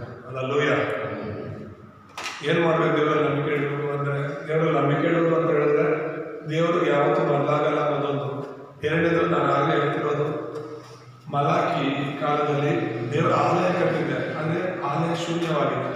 ದೇವರ ಆರಾಧನೆ ಮಾಡಲಿಕ್ಕೆ ಜನ ಬರ್ತಾ ಇಲ್ಲ, ಮತ್ತೆ ದೇವರಿಗೆ ಕೊಡಬೇಕಾದ ಕಾಣಿಕೆ ದಶಮಗಳು ಕೊಡ್ತಾ ಇಲ್ಲ. ಸಭೆ ನಡಿಬೇಕಾಗಿರೋದು, ಈಗ ಒಂದು ಊರಿದೆ ಅಂದರೆ ಊರಲ್ಲಿ ಏನಾದರೂ ಜಾತ್ರೆ ನಡಿಬೇಕು, ಊರಲ್ಲಿ ಏನಾದರೂ ಒಂದು ದೇವಸ್ಥಾನನೋ ಇನ್ನೊಂದು ಮತ್ತೊಂದು ಇದೆ ಅಂದರೆ ಆ ಒಂದು ದೇವಸ್ಥಾನದ ಕಾರ್ಯಗಳು ಎಲ್ಲ ನಡಿಬೇಕು. ಅಥವಾ ದೇವಸ್ಥಾನ ಏನೋ ಬಾಳ ಬಿದ್ದಿದ್ರೆ ಏನಾದ್ರು ಕೆಲಸ ನಡೆಸಬೇಕು ಅಂದರೆ ಏನು ಮಾಡ್ತಾರೆ? ಆ ಊರಿನ ಜನನೇ ಕೊಡಬೇಕಾಗಿರೋದು. ಹೌದಲ್ವಾ? ಇಲ್ಲ ಪಕ್ಕದವ್ರು ಕೊಡ್ತಾರೆ ಏನಾದ್ರು. ಆ ಊರಿನ ಜನನೇ ಊರಿನ ಥರನೋ ಮನೆಗೆ ಒಂದು ಇಷ್ಟ ಅಂತ ಹಾಕೊಂಡು ಆ ದೇವಸ್ಥಾನದ ಕಾರ್ಯಗಳು ಅಥವಾ ಆ ಊರಿಗೆ ಸಂಬಂಧಪಟ್ಟ ಕೆಲವು ಕಾರ್ಯಗಳನ್ನು ಮಾಡ್ತಾರೆ. ಈಗ ಈ ಸಭೆ ನಮ್ಗೆ ದೇವರು ಕೊಟ್ಟಿರುವಂಥದ್ದು. ಈ ಸಭೆಯ ಕೆಲಸ ಕಾರ್ಯಗಳು, ಈ ಸಭೆಯ ಮೂಲಕ ಸೇವೆಗಳು ನಡಿಬೇಕು ಅಂದ್ರೆ ಯಾರೋ ಕೊಡ್ತಾರಂತಲ್ಲ, ನಾವು ಕೊಡ್ಬೇಕಾಗಿರೋದು. ಅಲ್ಲೂಯ. ಹಾಗಾಗಿ ನಾವೇನು ದುಡಿತೀವಿ, ಆ ದುಡಿತದಿಂದ ದೇವರಿಗೆ 100 ರೂಪಾಯಿ ನಿಮ್ಗೆ ಬರುತ್ತಂದ್ರೆ 10 ರೂಪಾಯಿ ದೇವ್ರಿಗೆ ತೆಗೆದಿರ್ಬೇಕು. 1000 ರೂಪಾಯಿ ಬರುತ್ತಂದ್ರೆ 100 ರೂಪಾಯಿ ಎತ್ತಿಡಬೇಕು. 10,000 ರೂಪಾಯಿ ನೀವು ತಿಂಗಳು ದುಡಿತೀರಾ ಅಂದ್ರೆ 1,000 ದೇವರಿಗೆ ತೆಗೆದು ಖಂಡಿತ ನೀವು ಕೊಡಿ, ದೇವರ ಆಶೀರ್ವಾದ ಹೊಂದಿ. ಈ ರೀತಿ ನನ್ನನ್ನು ಪರೀಕ್ಷಿಸಿದೆ ಅಂತ ನೀವು ದೇವರು ಹೇಳ್ತಿರುವಂಥದ್ದು. ಇಲ್ಲ, ನನ್ನ ಜೀವನ ಹೀಗೆ ಇದ್ರೂ ಪರವಾಗಿಲ್ಲ, ದೇವರು ಕೂಡ ನನ್ನ ಕೈಲಿ ಆಗ್ತಿಲ್ಲ ಅಂತ ಹೇಳಿದ್ರೆ ಇಷ್ಟ. ಕಾಣಿಕೆ ಕೊಡಬೇಕಂದ್ರೂ ನಂಬಿಕೆ ಇರಬೇಕು, ದಶಭಾಗ ಕೊಡಬೇಕಂದ್ರೂ ನಂಬಿಕೆ ಇರಬೇಕು. ನಂಬಿಕೆ ಇಲ್ಲದೆ ನಾವೇನು ಮಾಡೋದಕ್ಕೆ ಆಗೋದಿಲ್ಲ. ಹಾಗಾಗಿ ಇಲ್ಲಿರುವಂಥ ನಾವೆಲ್ಲರೂ ಕೂಡ ಇವತ್ತು ನಾವು ತಿಳ್ಕೊಂಡಿರೋದು ದೇವರ ಪ್ರೀತಿ ಬದಲಾಗೋದಿಲ್ಲ. ಹಾಗಾಗಿ ನಮ್ಮ ನಂಬಿಕೆ ದೇವರ ಮೇಲೆ ನಾವಿಟ್ಟಿರೋ ಪ್ರೀತಿಯನ್ನು ಬದಲಾಗದೆ ದೇವರಿಗಾಗಿ ನಾವು ಜೀವಿಸೋಣ. ಆಮೇಲೆ ಮುಂದಿನ ವಾರ ಈ ಒಂದು ಹಳೆ ಒಡಂಬಡಿಕೆಗೂ ಹೊಸ ಒಡಂಬಡಿಕೆಗೂ ಮಧ್ಯದಲ್ಲಿ 400 ವರ್ಷಗಳ ಕಾಲ ಗ್ಯಾಪ್ ಇದೆ. ಎಷ್ಟು ವರ್ಷ? 400 ವರ್ಷಗಳು. ಅದನ್ನ ಕತ್ತಲೆಯ ಯುಗ ಅಂತೀವಿ, ಅಥವಾ ಅದನ್ನ ನಿಶಬ್ದ ಯುಗ ಅಂತ ಕರಿತೀವಿ. ಏನಕ್ಕೆ ನಿಶಬ್ದತೆ ಯುಗ ಅಂದ್ರೆ, ದೇವರು ಮಲಾಖಿ ಹತ್ರ ಮಾತಾಡಿದ ಮೇಲೆ ಮತ್ತೆ ಮಾತಾಡಿದ ಯಾರ ಹತ್ರ? ಮರಿಯಳ ಹತ್ರ. ಒಬ್ಬ ದೂತರು ಬಂದು ಮರಿಯಳ ಹತ್ರ ಮಾತಾಡ್ತಾರೆ, ನೀನು ಧನ್ಯಳು, ನಿನ್ನಲ್ಲಿ ರಕ್ಷಕರು ಹುಡ್ತಾನೆ, ಅವನ ಹೆಸರು ಇಮ್ಮಾನುವೇಲ್ ಹೆಸರು ಹಿಡಿಬೇಕು ಅಂತ ಹೇಳಿ. ಸೊ ಮಲಾಖಿ ಹತ್ರ ಮಾತಾಡಾದ್ಮೇಲೆ ಮತ್ತೆ ದೇವರು ಮರಿಯಳ ಹತ್ರ ಮಾತನಾಡೋದಕ್ಕೆ, ಆ ಮಲಾಖಿ ಮರಿಯಳ ಮಧ್ಯದಲ್ಲಿ 400 ವರ್ಷಗಳ ಕಾಲ ದೇವರು ಜನರ ಹತ್ರ ಮಾತಾಡೋದನ್ನ ನಿಲ್ಲಿಸ್ಬಿಟ್ರು ಅಂತ ಅರ್ಥ ಆಗ್ತಿದೆ. ಎಷ್ಟು ವರ್ಷ? 400 ವರ್ಷ ಮಾತಾಡಿಲ್ಲ. ಅದಕ್ಕೆ ಅದನ್ನ ಸೈಲೆಂಟ್ ಪೀರಿಯಡ್ ಅಂತ ಹೇಳ್ತೀವಿ. ಅದು ನಿಶಬ್ದ ಸಮಯ. ದೇವರು ಮಾತಾಡೋದನ್ನ ನಿಲ್ಲಿಸ್ತಾರೆ. ಹೇಗಿರುತ್ತೆ ದೇವರು ಮಾತಾಡದಿದ್ರೆ? ಅದು ಯಾಕೆ ದೇವರು ಮಾತಾಡಿಲ್ಲ? ಆ ಒಂದು ಹಳೆ ಒಡಂಬಡಿಕೆ ಮತ್ತು ಹೊಸ ಒಡಂಬಡಿಕೆಗಳ ಮಧ್ಯದಲ್ಲಿ ಏನ್ ನಡೀತು? ಆ 400 ವರ್ಷಗಳ ಕಾಲ ಪ್ರಪಂಚದಲ್ಲಿ ಏನೆಲ್ಲ ನಡೀತು, ಏನೆಲ್ಲ ಬದಲಾವಣೆ ಆಯಿತು, ದೇವರು ಹೇಗೆಲ್ಲ ಒಂದು ಬದಲಾವಣೆ ತಂದ್ರು, ಯೇಸು ಈ ಲೋಕದಲ್ಲಿ ಹುಟ್ಟೋಕ್ ಮುಂಚೆ ದೇವರು ಯಾವ ರೀತಿ ಎಲ್ಲ ಈ ಭೂಲೋಕದಲ್ಲಿ ಸಿದ್ಧತೆಗಳನ್ನ ಮಾಡೋದು ಅನ್ನೋದನ್ನ ಮುಂದಿನ ವಾರ ನಾವು ಕೇಳೋಣ. ಆಮೇಲೆ ವಾಕ್ಯದಿಂದ ದೇವರು ನಮ್ಮನ್ನು ಆಶೀರ್ವಾದ ಮಾಡಲಿ. ಪ್ರಾರ್ಥನೆ ಮಾಡ್ಕೊಳ್ಳೋಣ. ಕಣ್ಮುಚ್ಚೋಣ. ನಮ್ಮನ್ನು ಬಹಳವಾಗಿ ಪ್ರೀತಿಸುವಂತ ನಮ್ಮ ತಂದೆಯಾದ ದೇವರೇ, ನಿಮ್ಮ ಪರಿಶುದ್ಧವಾದ ಸ್ತೋತ್ರವಾಗಲಿ. ಈ ಒಂದು ಸಮಯದಲ್ಲಿ ನಿಮ್ಮ ಹೌದು ಸ್ವಾಮಿ ಬದಲಾಗದ ಪ್ರೀತಿಯ ಕುರಿತಾಗಿ ನಿಮ್ಮ ಹೃದಯ, ನಿಮ್ಮ ಮನಸ್ಸು ದೇವರೇ, ನಿಮ್ಮ ಒಂದು ವಾಕ್ಯದ ಬಗ್ಗೆ ತಿಳ್ಕೊಳ್ಳುವಂತ ಕೃಪೆ ಕೊಡಬೇಕಾಗಿ ಸ್ತೋತ್ರ ಸ್ವಾಮಿ. ಇದು ನಿಮ್ಮ ಆಲಯ ದೇವರೇ. ಈ ಆಲಯ ಆಹಾರ ಶೂನ್ಯವಾಗದ ರೀತಿಯಲ್ಲಿ ನಾವು ಅಪ್ಪ ಬಂದು ನಿಮ್ಮನ್ನು ಆರಾಧಿಸಲು, ಕಾಣಿಕೆಗಳನ್ನು ದಶಭಾಗಗಳನ್ನು ಕೊಡಲು, ನಿಮ್ಮ ರಾಜ್ಯವನ್ನು ನಾವು ಕಟ್ಟಲು, ಈ ಸಭೆಯ ಮೂಲಕ ಸೇವೆಗಳ ಮೂಲಕ ಇನ್ನೂ ಅನೇಕರಿಗೆ ಯೇಸುವೇ ಕ್ರಿಸ್ತನೆಂಬ ಸತ್ಯ ಸುವಾರ್ತೆಯನ್ನ ಸಾರಿ ಹೇಳುವಂತಹ ಸಭೆಯಾಗಿ, ಸಭಿಕರಾಗಿ ನಮ್ಮೆಲ್ಲರನ್ನ ಮಾರ್ಪಡಿಸಿ, ವಾಕ್ಯ ಕೇಳ್ತಿರುವಂತ ಯೂಟ್ಯೂಬ್ ಮೂಲಕ ಕೇಳ್ತಿರುವಂತವ್ರನ್ನು ಕೂಡ ಆಶೀರ್ವದಿಸಿ, ನಿನ್ನ ಕೃಪೆಯಿಂದ ಅವರನ್ನು ಬಲಪಡಿಸಿ, ನಾವೆಲ್ಲರೂ ಏಕ ಮನಸ್ಸುಳ್ಳವರಾಗಿ ನಿಮ್ಮ ರಾಜ್ಯ ನೀತಿಗಾಗಿ ನಿಮ್ಮ ಸೇವೆ